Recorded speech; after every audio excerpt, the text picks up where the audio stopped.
আশা করি সব ভালো আছেন, আমিও ভালো আছি। আমি এখন থেকে আছি MD Hasan Ahmad, RPL base 2025 কারিগরি প্রশিক্ষণ আলমপুর থেকে। আজকে আমি একটা রেসিপি বানাই। রেসিপিটার নাম হইল কি চিকেন বিন্দালু।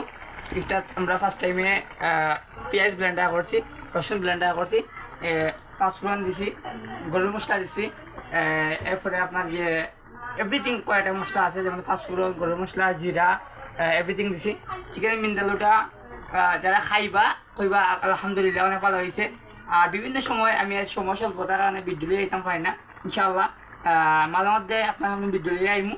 আর যদি কোনো টিপসও লাগে আপনারা যে কোনো আইটেম আইটা সহযোগিতা লাগে, ইনশাআল্লাহ আমি আপনার সন্তান এনি টাইম ফোন দিবা পাইবা আমার। ইনশাআল্লাহ সব ভালো থাকবা, সুস্থ থাকবা, অসুস্থ কামনা করিয়া আজকের লাগে অনেক বিদায় দিলাম। চিকেন বিরিয়ানিটা আবার দেখাও, চিকেন বিরিয়ানিটা। আর আমি প্রথমে ফ্রাই করলাম। এটা হইল কারেন্টের চুলা, এটা আমাদের সহজেই এটা তৈরি করতে পারবো আপনারা। সবাই সুস্থ কামনা করি আজকে এখানে বিদায় দিলাম। আসসালামু আলাইকুম রহমতুল্লাহি ওয়া বারাকাতুহু।